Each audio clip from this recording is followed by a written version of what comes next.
nos va a hablar como profesor, ¿no? Tal cual. Adelante, Alejandro, 15 minutos, ¿sí? Sí, tal cual. A ver si Muchísimas podemos gracias. dejar un tiempo porque muchos nos han rezongado que no hay tiempo después para las preguntas. No, correcto. Muchísimas gracias, Caro. Vamos a cambiar, vamos a salir de la vacuna, como decíamos ayer. No sé si se ve la pantalla, sí. Sí. Bueno, entonces, en estos paradigmas post-pandemia, lo que vamos a tratar de hablar un poquitito es de las nuevas formas de trabajo, agradeciendo siempre la posibilidad de trabajar en AURCO y en estos congresos que son tan de amigos, pero tan interesantes en todas las temáticas como lo que veíamos recién con los temas de la economía de Uruguay. Impacto de nuevas formas de trabajo en la gestión de los costos. Vamos a hablar de algunas de las cosas de la gestión y de los costos específicas, no vamos a hacer una cosa teórica sobre las nuevas formas de trabajo, sino al contrario, encarando unas cuestiones concretas para ver si a partir de la experiencia podemos sacar algunas conclusiones de una cosa que todavía tiene un largo recorrido para hacer. Así que estamos empezando, como decía muy bien Carolina recién, algunas cosas de estas ya vienen pre-pandemia, otras son durante y otras van a ser post-pandemia, y eso es un poquitito lo que específicamente vamos a tratar de mostrar acá. Si podemos, porque tenemos un poquito de problema. A ver.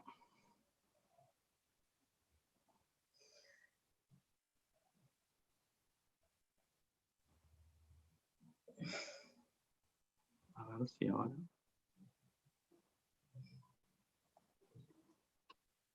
Muy bien. ¿Ahora sí? ¿Qué te pasó, Alejandro? ¿Se ve o no?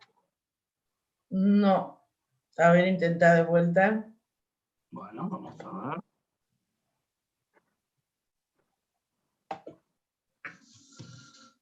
Vamos a ver.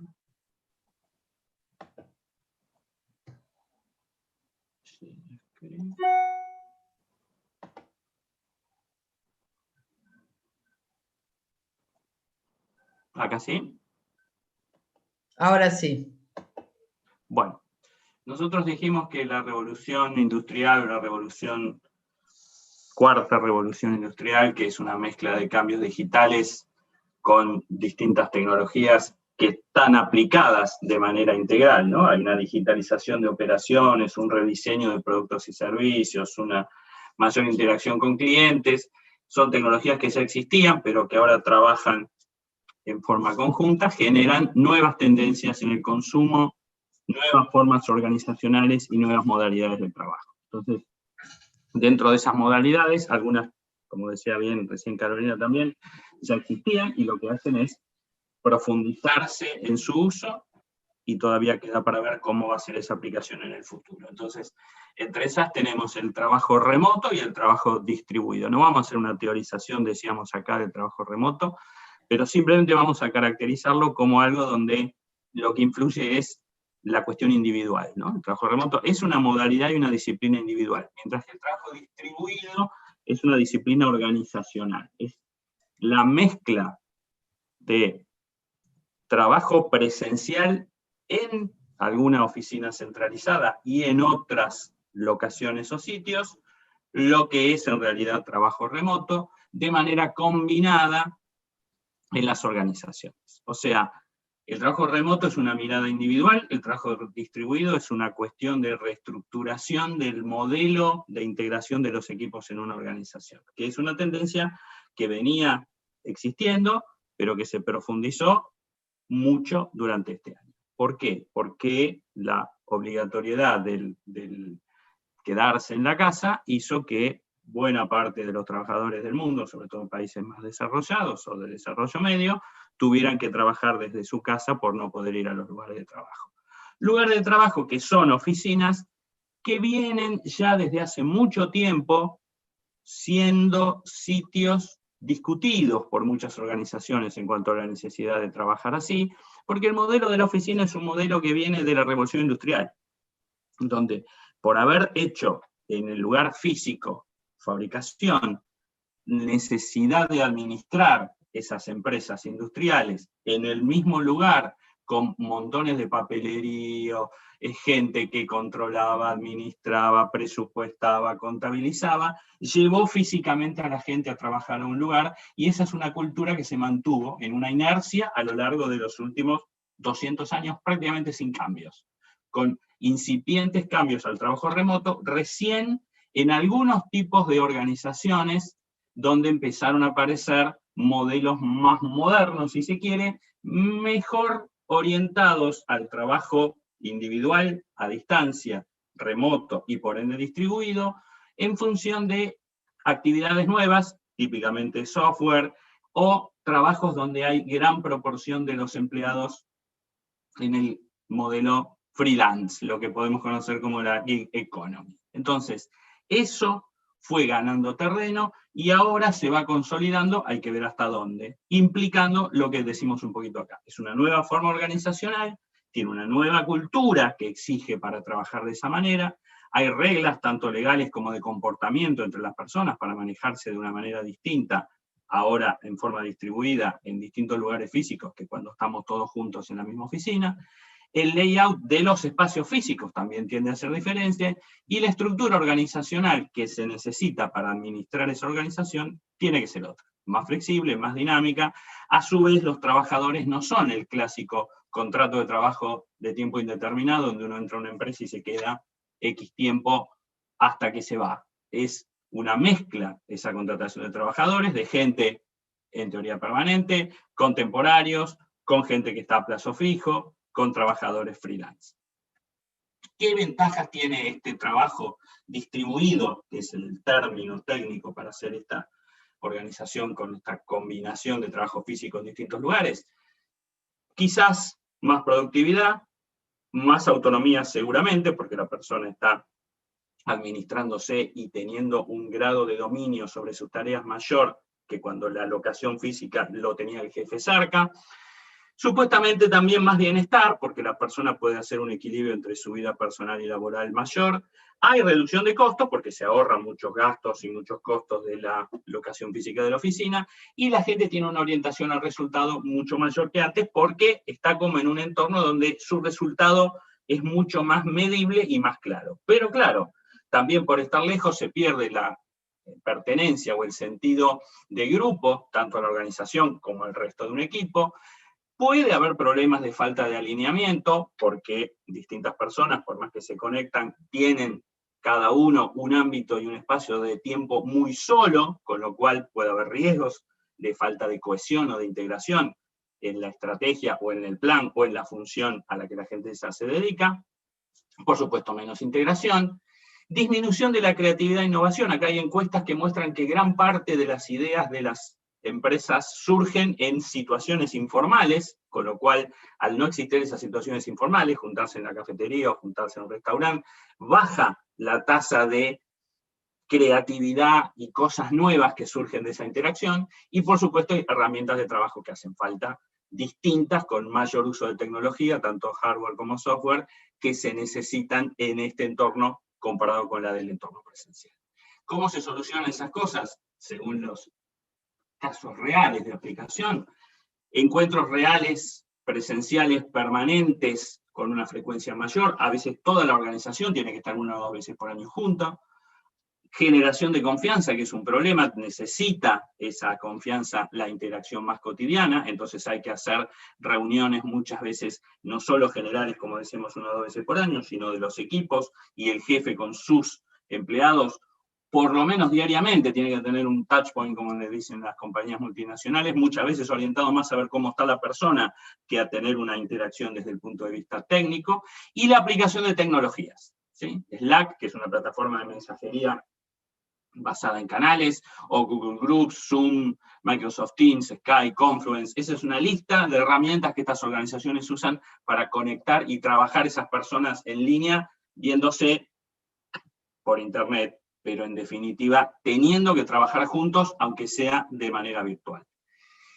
¿Qué ahorro de costos hay? Por supuesto, menos gasto de oficina. Se calcula que disminuirá un 10% al fin de la pandemia en adelante el uso de oficinas en las grandes urbes, con lo cual esto hace que los agentes inmobiliarios que hacen esta previsión ya estiman que las empresas van a bajar la cantidad de oficinas o la cantidad de gente trabajando en oficinas centrales, por supuesto menos viáticos, menos costo de traslado, menos tiempos ociosos por ese traslado, las reuniones, desde la comida, alojamiento, el alquiler del lugar, menos costos de funcionamiento de las oficinas como limpieza, seguridad, mantenimiento, y menos consumo de elementos de oficina. Una encuesta que se hizo en Argentina ilustra un poquitito sobre algunos aspectos puntuales, por supuesto que es una muestra de esto. La hizo la Universidad de San Andrés con Microsoft, y acá vemos una serie de puntos que surgen, ¿no? 75% de la gente dijo que en este entorno de pandemia trabajaba más. Desde su casa trabajaba más que en una oficina. 50% decía que cree que es más productivo, pero 40% dijo que pensaba que era más difícil que antes coordinar tareas, es mucho 40%, y 60% declaró que había falta de comunicación y vinculación con el resto de la gente. Y en eso del bienestar y la calidad de vida, fíjense que está bastante repartido, ¿no? Peor calidad de vida, dice casi la mitad, mejor calidad de vida, dice cerca del 40%, de vida del 15%. Así que una cosa es lo que la teoría por ahí dice, o lo que algunos directivos dicen, y esto que vuelvo a decir, es una muestra de 600 personas, de todas maneras, muestra que está debatido, discutido, por lo menos algunos de esos puntos. Dos paradigmas de trabajo distribuido son las empresas Automattic y HashiCorp. Automattic es una empresa de desarrollo web que tiene un producto que es WordPress, que es un servicio de blogs gratuito. La mayor parte de los blogs del mundo se basa en esta tecnología. Y HashiCorp es una empresa de software que hace herramientas de tecnología de nube, de cloud computing. Las dos, Automattic, el creador o el dueño se llama Matt Mullenweg, y HashiCorp es una sociedad de dos fundadores, Michael Hashimoto y Armond Dadgar. Las dos nacieron con una estructura basada en el trabajo distribuido. Esa fue la creación original.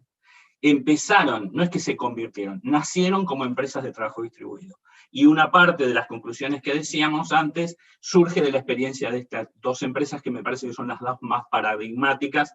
En el trabajo está un poquitito más de detalle si lo quieren ver, pero si lo quisiéramos resumir, usan estas herramientas, sobre todo HashiCorp, que decíamos recién, hacen esas reuniones totales, grupales o uno a uno, diariamente con contacto telefónico para suplir los problemas, y en el caso de Automattic o de Mullenweg, el mérito o el aspecto positivo mayor que encontró es esa autonomía, mayor decisión y posibilidades de encontrar más talento por buscarlo en general que en una locación física. La frase de esa de Mullenweg es: nosotros pescamos en el océano cuando buscamos gente, mientras que los demás pescan en una laguna, porque buscan la gente limitado al territorio físico donde están.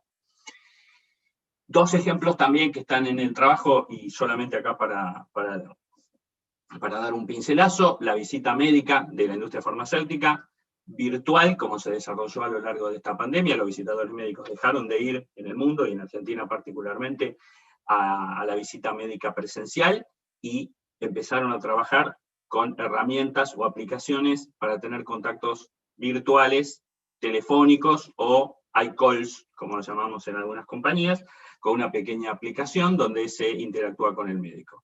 Al principio resistido, después con mucho más desarrollo y mucho más habitualidad, una baja violenta de costo, por supuesto, 20% del costo total de la fuerza de ventas se redujo a través de este medio. Los médicos la van aceptando, no es lo mismo. Creemos que a lo largo del tiempo esto va a convivir, va a volver la visita presencial y va a convivir con esto. Tiene sus ventajas y tiene sus desventajas, que son un poquito las mismas que decíamos antes. Pero es otro ejemplo de estos cambios de paradigma. Creemos que van a convivir. Van a seguir existiendo las presenciales, pero esto se va a integrar, y el mismo visitador, al mismo médico, puede ser que lo vea de una manera virtual unas veces y presencial otras.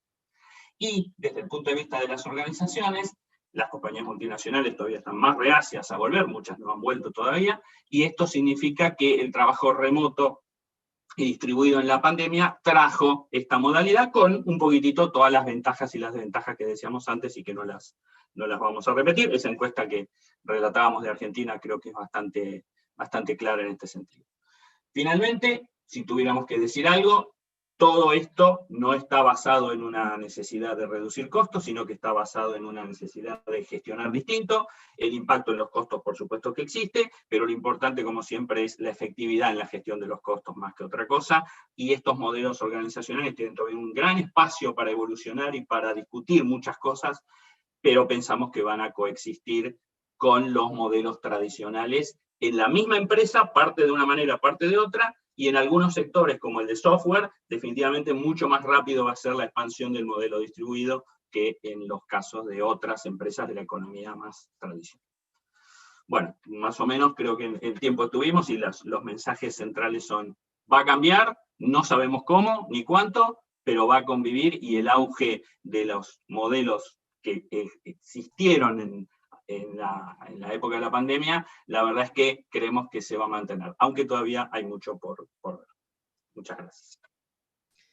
Muy bien, Alejandro, perfecto, con los tiempos, un gusto escucharte, como siempre. Seguimos ahora con otra excelente charla de los profesores Mitelo, Marchioni y Battistella. No voy a contar los currículums porque son 3 y son tan extensos los currículums que se nos van a ir los ricos tiempos, ya todos lo conocen, hay gente conocida de la casa, amigos del IAPUCO, integrantes de su comisión directiva, en el caso de Julio, su presidente. Les dejo la palabra entonces para el trabajo de redefiniendo en estas nuevas realidades la capacidad práctica máxima. O máxima práctica. Buenas tardes a todos. Bueno, es un gusto compartir con ustedes esta jornada y voy a compartir entonces el PowerPoint para dar comienzo a esta ponencia.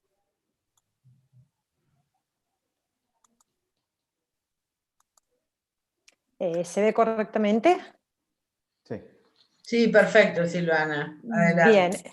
Este trabajo es continuación de un trabajo anterior que presentamos en el 43 Congreso del IAPUCO, titulado Empresas de Servicio y la Gestión de la Capacidad. En aquel momento nos preguntábamos, ¿es la capacidad tan inflexible como para salir indemne del COVID y sus consecuencias? Evidentemente, el modelo de servicios está siendo condicionado por esta gestión de capacidad máxima frente a estos protocolos sanitarios. Hoy hemos incorporado algunas preguntas más. Por ejemplo, nos enfocamos en la pérdida de potencialidad de los factores y cómo esto afecta la determinación de la capacidad en las empresas de servicio. Siempre considerando empresas en marcha, que están operando bajo protocolos sanitarios y teniendo en cuenta la presencialidad de ambas partes, es decir, el prestador y los clientes. Los objetivos del trabajo fue evaluar la bibliografía en temas de capacidad, analizar las circunstancias que condicionan la redefinición de esta capacidad, proponer pautas para determinar capacidad máxima práctica en condiciones de protocolos sanitarios o en condiciones de excepción, o sea, se podría extender, y proponer una definición de potencialidad flexible condicionada de los factores necesarios para el modelo de negocios en el sector servicios. Ahora le doy paso a Julio para que continúe con esta ponencia.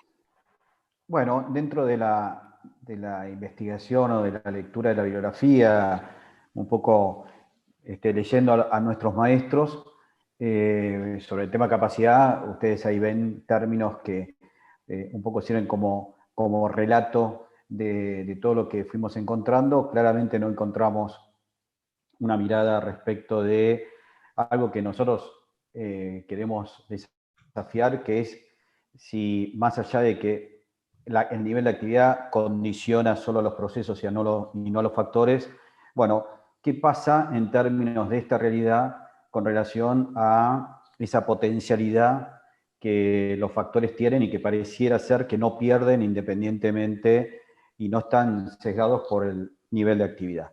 La realidad es que nosotros dentro de ese recorrido bibliográfico también nos encontramos con aristas que dejan pendientes o abren cierta consideración a lo que nosotros estamos planteando, que es un tema que se incorpora o lo estamos aportando a la disciplina, y que es como si uno dijera, yendo un poco al fútbol, ¿no? Y en la selección uruguaya para las próximas eliminatorias, si les dijeran que Luis Suárez va a poder jugar, pero en hojotas y con las dos manos atadas en la espalda, seguramente uno dice, bueno, ese jugador tiene una potencialidad que no pierde, pero la realidad es que la estamos condicionando al punto tal que seguramente su productividad va a estar por debajo de los estándares que siempre ofrece, y seguramente alguien puede llegar a plantear que ese servicio que está prestando o esa prestación que está haciendo no debería ser medida en términos de la productividad habitual porque está condicionado por haber tenido que disminuir sus atributos, ¿sí? Sus capacidades. Bueno, entonces si asimilamos esto a la realidad que nos toca vivir en empresas donde se prestan servicios presenciales, podemos encontrar un ejemplo como el que está desarrollado dentro del trabajo, y es un caso real sobre una base de un escenario primero de una empresa gastronómica en la realidad prepandemia, que ustedes ahora están viendo en pantalla. Este cálculo de la capacidad máxima práctica y teórica en un servicio gastronómico está descrita en el caso. Acá lo que mostramos son ciertas características en términos de los factores, un espacio ocupado alquilado con cierta cantidad de metros cuadrados, cocineras, camareros, camareras, y cierta capacidad de prestación o de atención de cubiertos en función de un índice de rotación. Al pie de este cálculo ven lo tradicionalmente descrito en la bibliografía con relación a la capacidad máxima teórica y la capacidad máxima práctica, adecuando la capacidad máxima práctica a la cantidad de días que efectivamente ese espacio físico está abierto, porque hay un día de ellos que lo destinan al franco, ¿no? Al franco semanal. Ahora, nosotros lo que presentamos en un segundo cuadro es, bueno, ¿cómo sería el cálculo de esta capacidad máxima práctica en términos de una realidad que estos servicios están sufriendo desde el punto de vista de la apertura de fases sucesivas que en algunos casos se vuelven a contrafases a partir del rebrote de la cantidad de casos de COVID? Entonces nosotros lo que planteamos son ciertos cambios en esos factores de seducción que tienen que ver con esos condicionamientos de nuestro pobre Luis Suárez, ¿no? Que planteado hace unos minutos. Fíjense los tres cambios que estamos planteando, que tienen que ver, por un lado, con la cantidad con la presencia en la cocina de la cantidad de cocineras y cocineros, por otro lado, la disponibilidad de metros cuadrados por cada uno de los comensales con un distanciamiento obligatorio, y un periodo de sanitización entre una mesa, la ocupación de una mesa entre clientes, que hace que se reduzca esta rotación por turno de 2 veces por cubierto a 1,8. Bueno, entonces decimos, ¿qué es lo que condiciona a estos factores? Lo trasladamos a los números que ustedes observan abajo, y en definitiva lo que empezamos a detectar que hay tenemos factores que están maniatados, que están restringidos en cuanto a la capacidad o a la potencialidad de prestar servicios en esas condiciones, más allá que sabemos que esa potencialidad mayor que tienen si le desatamos las manos y les ponemos botines, no la pueden llevar adelante en un periodo que consideramos que no es un periodo de corto plazo. Estamos hablando de un periodo que recién escuchábamos a Alejandro Smolke hablar de un tema puntualmente dedicado al trabajo y sin un horizonte de tiempo asegurado, ¿sí? Hasta Bill Gates asegura ciertos plazos que exceden inclusive el mediano plazo para poder volver a una situación operacional como la que teníamos en el cuadro número 1. ¿Qué es lo que ocurre en ese sentido? Que esa capacidad máxima práctica se reduce en términos de una capacidad máxima restringida. Esa capacidad máxima restringida lo que nos está mostrando es que en lugar de trabajar con esa cantidad de cubiertos que teníamos teóricas, tenemos que reducir la cantidad de cubiertos con el que podemos operar. ¿Por qué? Porque el nivel de rotación de cubiertos se reduce y porque la cantidad o la posibilidad de utilización de ese espacio ocupado también se reduce en función de los metros cuadrados que tenemos que dedicar a cada una de esas personas. Fíjense que en el cuadro siguiente, uno lo que observa es, bueno, qué efecto tiene en términos de costos. En todos los índices o todas las referencias que estaban señaladas con una H, no quisimos volcar los pesos vinculados a este tema, pero lo estamos volcando en este sentido. ¿Para qué?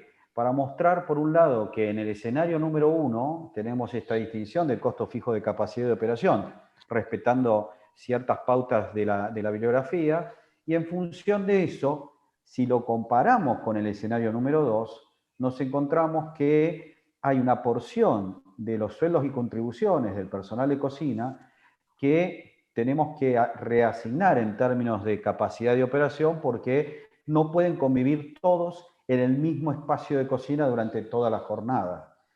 Con lo cual aparece un efecto que está reflejado en primera instancia en el último de los zócalos, que tiene que ver con esto de, bueno, cómo se comporta la productividad teórica de estos factores. Fíjense la diferencia entre el escenario 1 y 2, considerando solamente los factores vinculados al espacio del local gastronómico, empleados de cocina y empleados de servicio, ¿no? del servicio de camareros. Claramente estos indicadores físicos lo que nos está mostrando es que ese factor pierde productividad, con lo cual va a estar afectando seguramente qué precio estamos dispuestos a pagar por la contratación de ese factor, ¿sí? Esto claramente lo que hace es que si tuviéramos que, en todo este tiempo, que no conocemos cuántos meses o años va a implicar de uso restringido de los factores, tenemos que entrar a negociar las condiciones con algunos de ellos, con otros seguramente no va a ser tan sencillo, es, por ejemplo, tener que ir a los propietarios de ese local a renegociar el contrato de alquiler, adecuándolo a un nuevo nivel de productividad, teniendo alguna cláusula gatillo que vaya disparándose a partir de ese aumento de la productividad, o en definitiva redefiniendo el contrato de alquiler en términos de un valor fijo. ¿Por qué? Porque si ustedes hacen la cuenta respecto de cuál es el costo fijo de capacidad por metro cuadrado, en el escenario 1 y 2, estamos multiplicando por 2.6 ese costo fijo de capacidad por metro cuadrado. Y si hiciéramos livianamente un cálculo respecto al costo fijo de capacidad, perdón, de operación por cubierto, no sería tan fácil hacerlo porque tenemos un mix de cubiertos.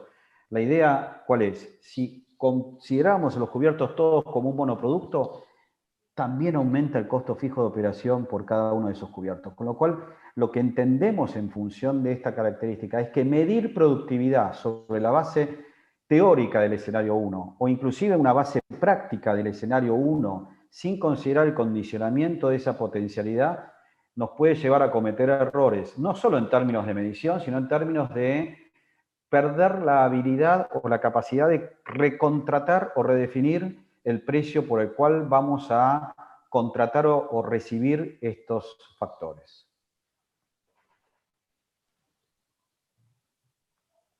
Gustavo.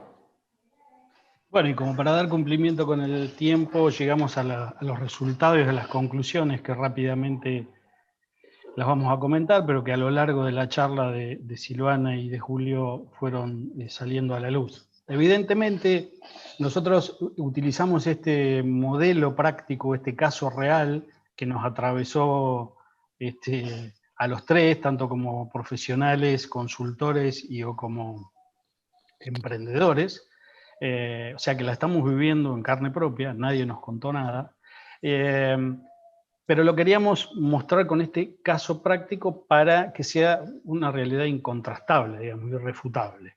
Por supuesto que en el trabajo hacemos toda una profunda revisión bibliográfica, repasando lo que dijeron nuestros maestros, como dijo Julio, tantos nacionales como algunos foráneos, donde llegamos a esta misma conclusión. Evidentemente, esa capacidad, esa pregunta que nos hicimos en el congreso anterior, no es tan flexible, no es tan inflexible como pensamos, y en realidad esta realidad, y mirándola haciendo la mirada subjetiva, por supuesto, desde el punto de vista de los costos, decimos y estamos en condiciones de plantear hoy que esa capacidad máxima práctica está restringida, al menos en estos picos, con estas caídas de producción y de actividades que nos está proponiendo lamentablemente esta pandemia.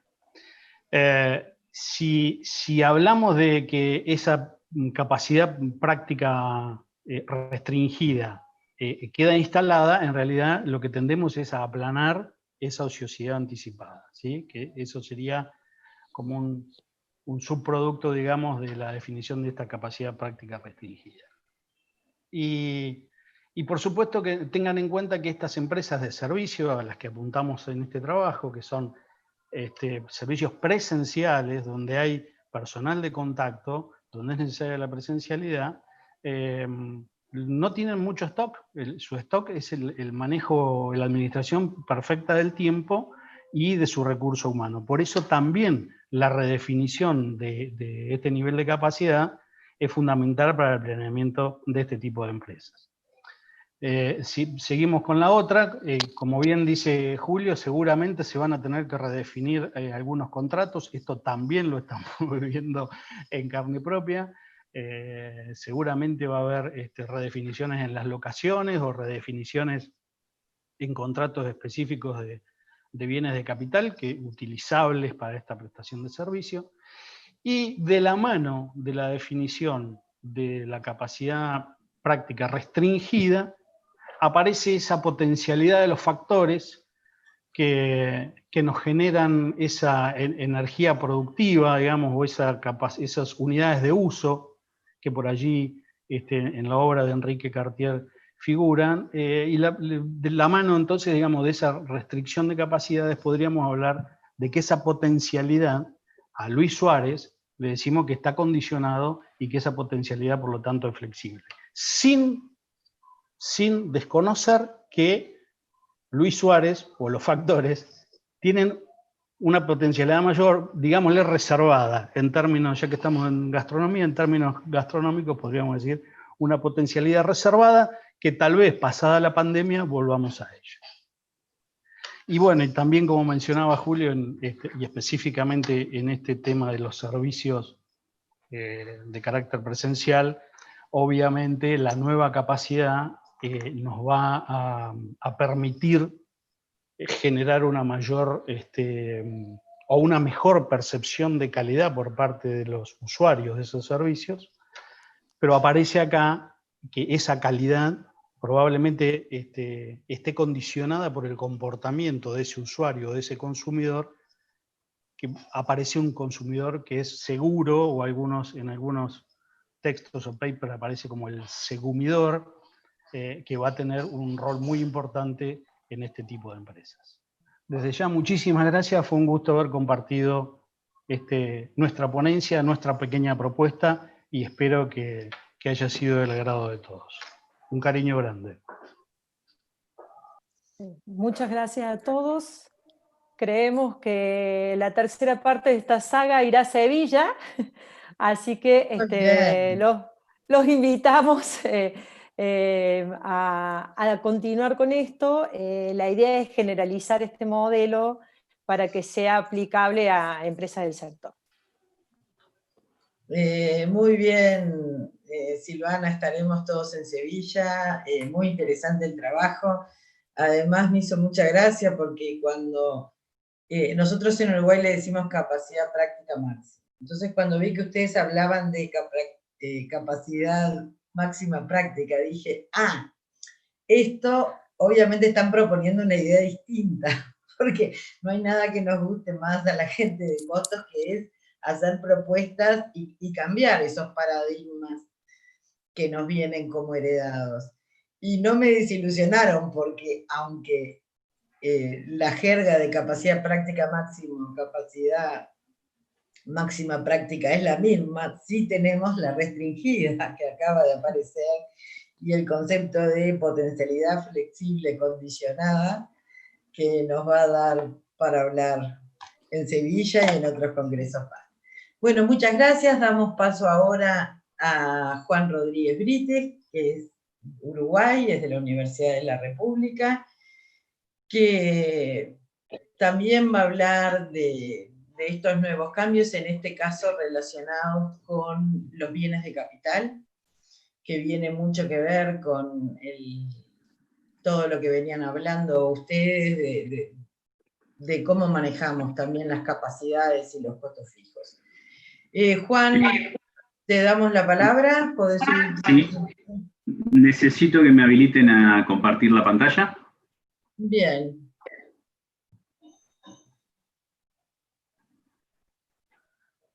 Ahí.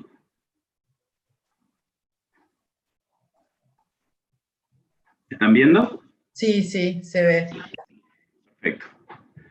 Adelante. Bueno, me quedé de último y me parece muy bien porque los estudiantes que yo creo que tienen muchos más méritos y los trabajos estuvieron súper interesantes. Básicamente, lo que les voy a hablar es un poquito de bienes de capital en el siglo XXI, y les voy a comentar un poquito cómo surgió la idea de este trabajo. El 18 de marzo, acá en Uruguay llegó el 15 de marzo el primer caso de coronavirus, o el 13, ya no me acuerdo, 13. El Comisionado Europeo para el Mercado Interno, Thierry Breton, ¿sí?, subía este Twitter, que básicamente habla de que había hablado con Reed Hastings, que es el CEO de Netflix, para que pasaran de transmitir el streaming en vez de HD a un estándar menor. Al otro día, la Comisión Europea y los reguladores, con el fin de evitar la congestión de la red, ¿sí?, recomendaba a todas las formas de streaming que bajaran la calidad de la transmisión, y también, en otra parte del informe que no les copié acá, habilitaba a los operadores de telecomunicaciones a darle prioridad a un contenido sobre otro, ¿sí?, algo que está en contra de algo que vamos a ver ahora, que es la neutralidad de red. Esto me pareció un caso realmente apasionante porque una frase que a mí me gusta, que es que la nube, que nosotros, este mundo digital en el que nosotros vivimos diariamente, el mundo que nos está permitiendo hacer este congreso, ¿sí?, esa nube no está en los cielos, sino que está en el fondo del mar. Básicamente lo que están viendo en la pantalla es toda la red cableada submarina que hay en todo el mundo, que es lo que básicamente permite que Internet exista tal y como la conocemos. También los grandes servidores, lugares donde se almacena la información, ya está empezando a haber lugares submarinos porque utilizan energía eficiente, porque el tema del recalentamiento se permite utilizar agua cerca de los polos, que enfría mucho más rápido. O sea, básicamente lo que les quiero resumir con esto es, este mundo digital tiene por detrás una infraestructura física muy importante, ¿sí? Entonces, esa infraestructura física son los bienes de capital de este siglo XXI, los bienes de capital más importantes según lo que entiendo. Y remito a esta frase de Manuel Castells de 2002, que hablaba de que con este nuevo paradigma iban a existir dos factores de producción clave, que básicamente él menciona la infraestructura de comunicaciones y el procesamiento de la información. ¿Qué son esos dos factores clave? Y básicamente son el hardware, el soporte físico, y el software que interactúa con ese soporte físico. Entonces, estos dos factores vienen a ser la infraestructura por la cual, como dice ahí, se transportan y almacenan todos los bienes digitales, que es cada vez más los bienes y servicios que consumimos diariamente. Entonces, si lo vemos desde la teoría general del costo y tomando un enfoque técnico, obviamente que el hardware es un componente físico y se aplican todos lo que ya sabemos sobre bienes de capital. En cuanto al software, me pregunté si realmente esos productos, esos bienes de capital virtuales también les pasaba lo mismo, o sea, tenían una pérdida, unas energías destruidas en el proceso productivo. Y aunque ustedes no lo crean, al software no le aplica casi ninguna ley del mundo físico, excepto una, que es la segunda ley de termodinámica, con lo cual los softwares son entrópicos. Cuanto más lo usamos, más desgaste tienen, y si no tienen mantenimiento preventivo, van a llegar a dejar de funcionar en algún momento. O sea que desde un enfoque técnico, la teoría general del costo aplica. Igual nosotros nos vamos a basar más en la pérdida de potencialidad productiva desde el enfoque económico.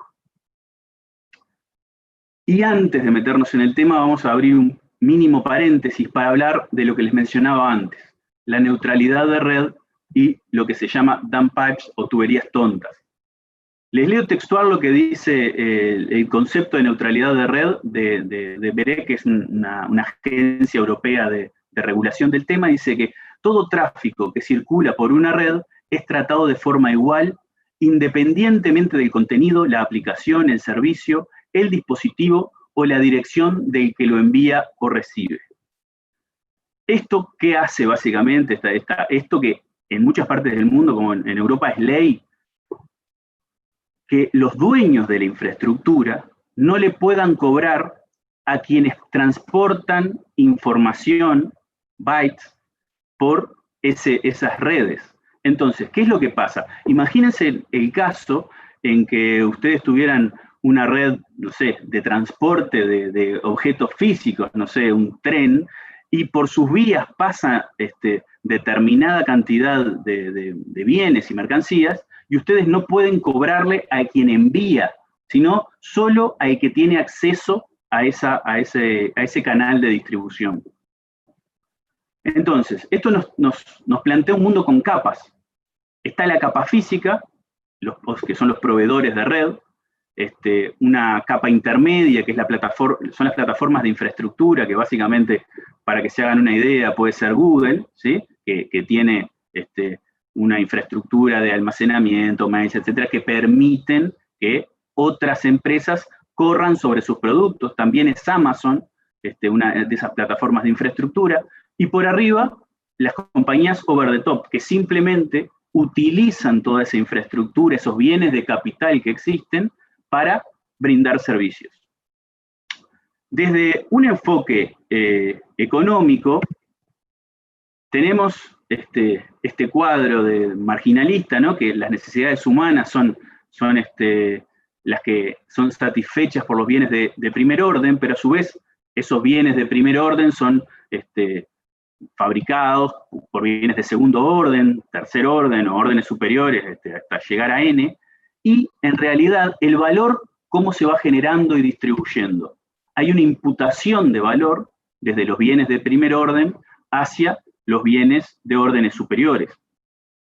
Si replicamos esto a lo que sucede en la actualidad, en esas capas que yo les hablaba recién, vemos que son las compañías over the top, con sus bienes, las que terminan satisfaciendo necesidades humanas, basadas en plataformas de infraestructura y en esa capa física, ¿sí? de los proveedores de red.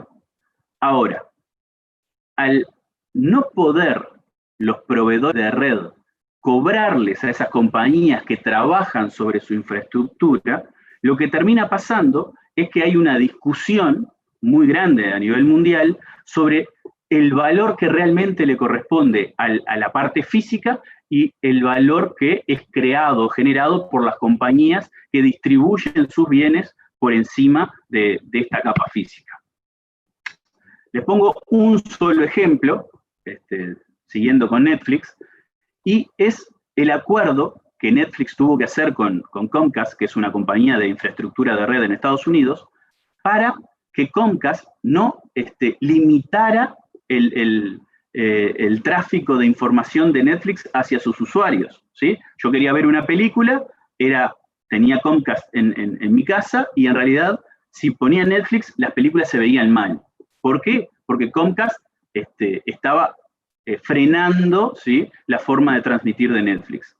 Netflix llegó a un acuerdo, que en realidad no se sabe muy bien cuál fue, pero sí se sabe que acordaron que Netflix le paga a Comcast por el tráfico que ellos tienen en su red.